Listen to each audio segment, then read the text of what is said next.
Welcome to the deep dive. So often when we think about getting healthy or finding happiness, our minds jump straight to like intense gym sessions, strict diets, Yeah, total we did overhauls. these stuff. Exactly. But Mhm. what if it was simpler? What if it was more joyful, deeply personal, and maybe a whole lot less intimidating? That's precisely the question we're unpacking today. This deep dive is all about, a refreshing concept. Move yourself happy. Mhm. It's a holistic approach to well-being that truly goes beyond just, exercise. It focuses on how you can integrate joy into your daily habits without all that pressure. And our source for this is the book Move Yourself Happy by Dianne Buswell. It came out in 2023 from Watkins Publishing. That's the one. And it's built around a really practical 21-day plan. The whole idea is making joyful movement a habit that actually lasts. Okay, so our mission today is to really unpack that core philosophy, finding personal joy in movement and self-care. Yeah, discovering how small, consistent changes can lead to, pretty huge impacts on your energy, your body, your mind. We'll explore what the author calls the four pillars of this approach. And hopefully offer some, really actionable, inspiring insights for your own journey. Definitely. Okay, let's dive in. The core idea here immediately shifts our perspective, doesn't it? It really does. The author emphasizes that getting fit doesn't need to be about running marathons or feeling the burn. Right. You don't need to find 2 hours a day to make a difference. It's more about the joy that movement gives, the buzz that 10 minutes of getting active every day makes you feel. What's the real breakthrough there? Well, it's not just a nice thought, is it? It's fundamental. It changes how we even think about building habits. How so? It kind of disarms that inner voice saying, oh, it's too hard, Mhm. and replaces it with these tiny, achievable wins. They build momentum, positive feelings. Ah, okay, so it's the psychology of it. Exactly. That's the real genius, I think. And this sets the stage for the four key areas: the power of movement, nutrition, rest, and positivity. The four pillars. Yep.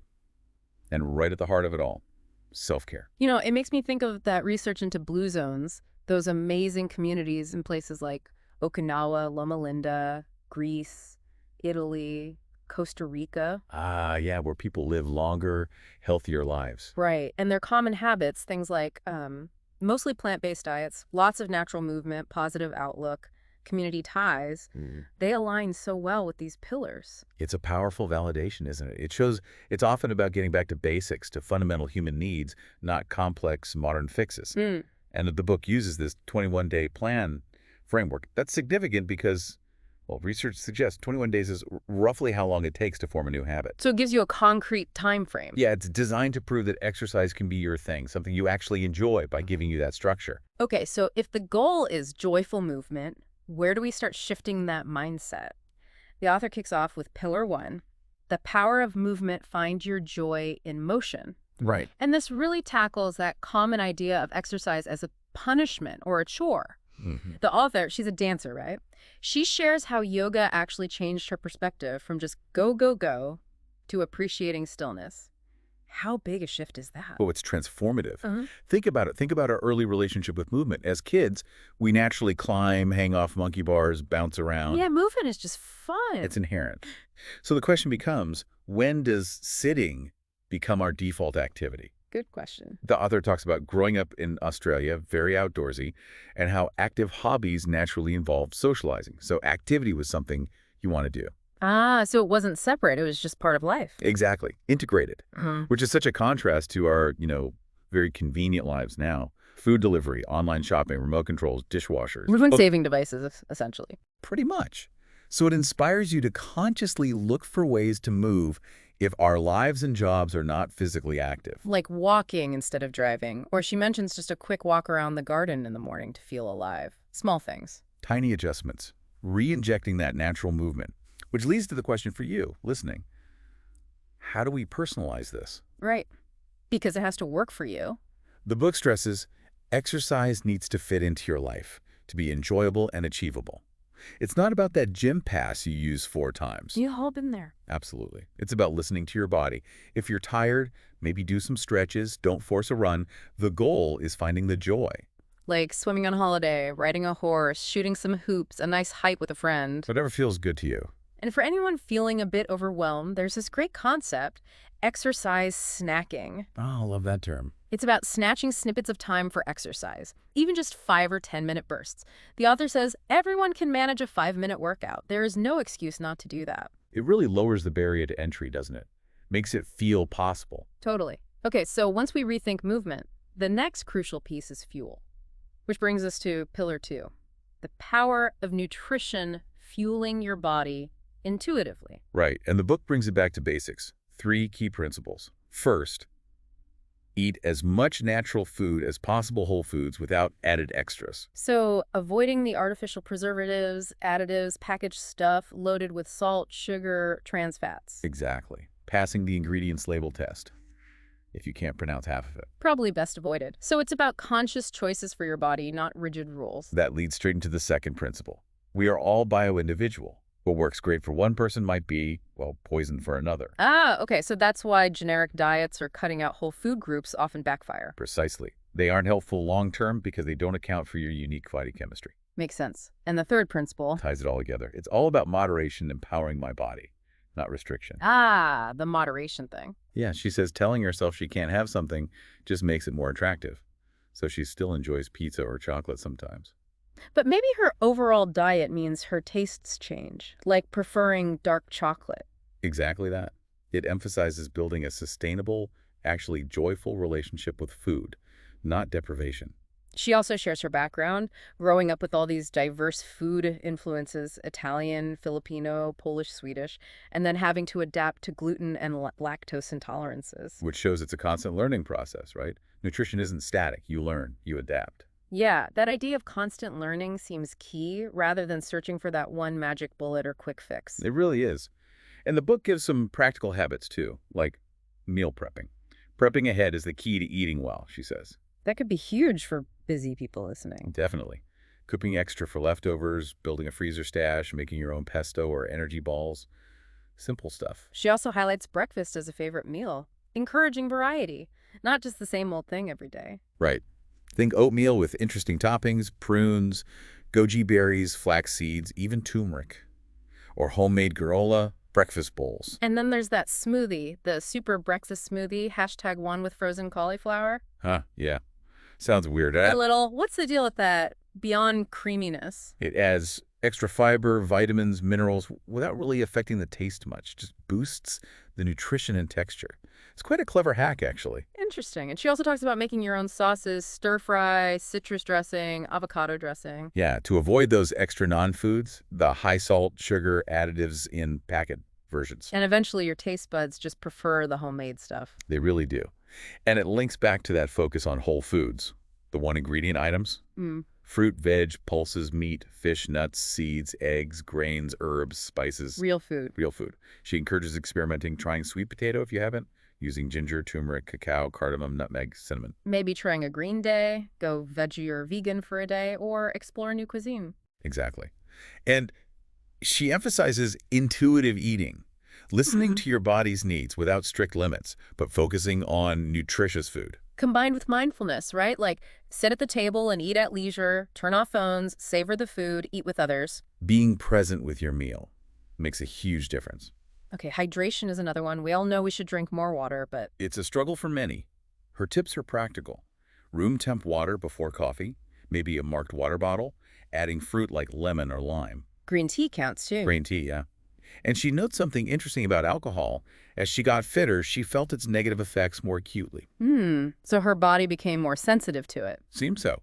Which naturally led her to reduce her intake. A personal observation, but powerful. And a great actionable tip from this section is color my life.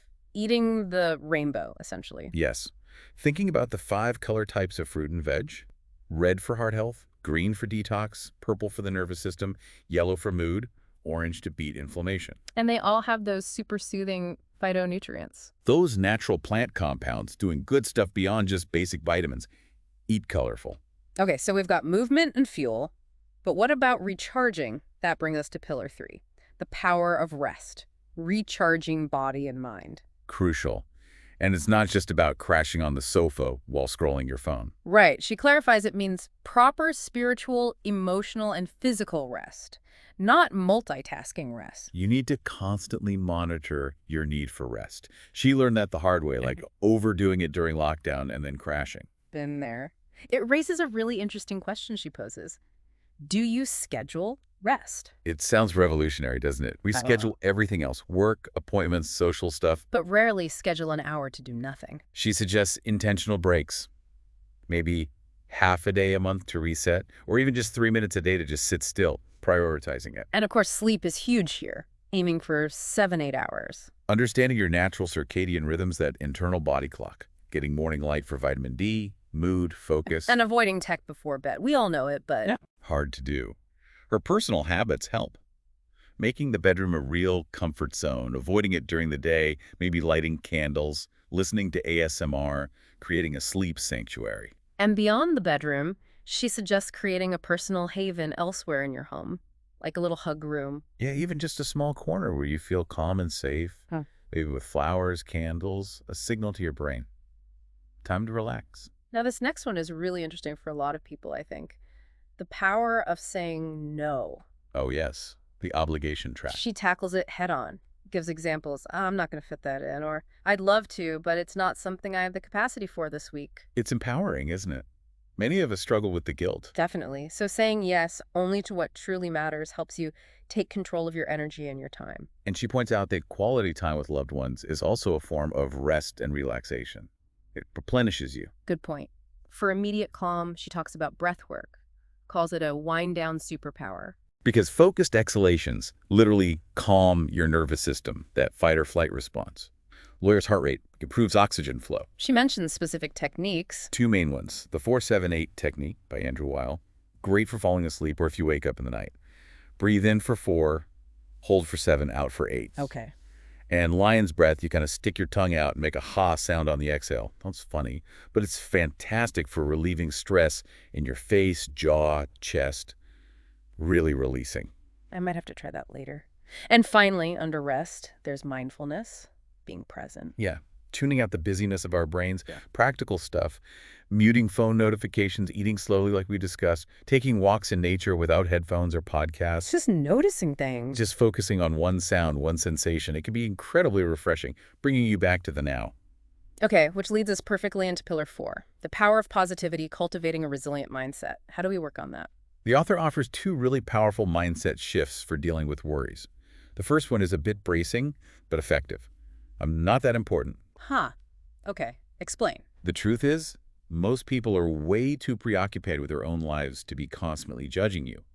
Realizing that really helps put your own anxieties into perspective. That actually feels quite liberating, doesn't it? Cuts through the self-consciousness. It really does. It frees up so much mental energy. And the second technique is asking yourself, will I remember this in a year's time? Ah, the perspective test. Exactly. It helps dampen down those spiraling worries by reminding you that most stressful situations are temporary. They fade. That's a good one to keep in your back pocket. Definitely. She also acknowledges the huge impact of social media pressure. Shares her own struggles with negative comments, like people saying she'd really let myself go. Ouch. That's tough. Yeah. So she talks about setting boundaries, blocking trolls, consciously trying not to let it consume headspace. It's hard, but necessary. And she recommends journaling and talking as therapeutic tools. Big time. Journaling gives you time and space to admit and understand your concerns, figure out where they're coming from. And talking. Even just saying or shouting things out loud can release the fear, take away some of its power. Externalizing it helps. What about affirmations? She sees affirmation cards as an effective tool to nurture good mental health, like a little daily boost from a positive quote or compliment to yourself, directing your thoughts. Okay. And she offers some practical tools for focus and self-care, too. Yep, there's My Circle of Life. It's a visual tool to analyze how you're spending your time across different areas in a week. Helps you see what's missing, where you need more balance. Like a life audit. Kinda. Then there's using a vision board for focus. Not just wishful thinking, but a way to focus on your dreams by breaking big goals into clear steps and actions. Writing them down makes them real. Turns dreams into a plan. Exactly. And a personal favorite of hers seems to be the self-care day. Taking a whole day just for yourself. Yeah. To set boundaries, relax, gain perspective. It sends a powerful, positive message to your brain that you matter. She mentions getting her hair done. Which connects back to her history as a hairdresser, right? Cutting her dad's hair as a kid. That's right. Finding joy in making someone else feel good, which in turn makes her feel good. So the idea is pick something that truly brings you joy and schedule it in. And a really concrete tip here. Try a screen-free day. Or if a whole day feels impossible, maybe schedule 2-hour slots where you're screen-free but still contactable, just to be more present. Reclaim some attention. Okay, so we have these 4 pillars. Movement, nutrition, rest, positivity. How do we bring it all together in practice, especially the movement part? Well, the plan is really about getting your body moving with a smile on your face. Hmm. So the book includes routines drawing from dance, Pilates, and yoga, making it accessible and fun. And dance for her is obviously huge, a savior, a source of joy. She breaks down different styles. She does. Ballet she calls the ultimate form of body conditioning, discipline, posture, core, alignment. She started late, at 15, found it tough. But crucial for her main styles, Latin and ballroom. Yeah, improves her strength, precision, and the technicalities. Yeah. But what's key about dance often is it feels less like exercise and more like expression. Absolutely. Yeah. That's a crucial difference. What other It's styles? also described as fiery, energetic, lots of hip action, with that specific quick, slow rhythm, Fun. jive, physically exhausting, super fast. She says it's like running up a hill for 1:30 when we do it on Strictly, but she loves the energy. Wow. And tap a great leg strengthener and just fun making rhythms with your feet. It sounds like variety is key, too. Definitely. And the core message, what she tells her students, is about that liberating feeling of just moving however they want for pure enjoyment to a great song, like Miley Cyrus's Party in the USA. Rediscovering that uninhibited childhood joy of just moving. Exactly. Then there's Pilates, Joseph Pilates' method for strength, mobility, and flexibility, building that strong core, the powerhouse. She uses a kebab stick analogy. Yeah, to visualize keeping your body aligned, engaging those deep core muscles. It's a helpful image. And the great thing about Pilates is It can be done by anyone, with or without gym experience and with just a mat. Super accessible. Joseph Pilates famously said, after 10 hours, you'll feel a difference. After 20 hours, you'll see a difference. After 30 hours, you'll have a new body. quite the promise. But it highlights the consistency aspect again. It does. And finally, yoga. She's passionate about it as the best way to deal with daily stress and worries. Because of the mental focus through breath. That, plus the physical benefits, flexibility, yes, but also surprising muscle strength. She said she got the most toned muscles that I had ever gained from one form of exercise, from yoga. Wow. And she had a powerful realization about it. Yeah, that it's not about being better than others or the best. It's about meeting and loving your body where it is right now. That's huge. Less competition, more self-acceptance. And props, blocks, straps, they aren't cheats, they're aids. They make it accessible for everyone. So as people start integrating these, what are the foundational things to remember? Always warm up and cool down for any routine. Super important for injury prevention and recovery. And tracking progress. Focus on how you feel, rather than just numbers like how many reps of a side plank you did. Are you feeling stronger, more flexible, more energized? That's the real measure. Self-awareness over metrics. I like that. And remember to look for those daily opportunities to move, incidental exercise. Yeah. Walk the dog with a bit more vigor, mop the floor energetically. It all ends up. And maybe try new moves, a new type of class or activity. Or apply the same idea to food. Try a new cuisine, start a small veg patch, make your own oat milk.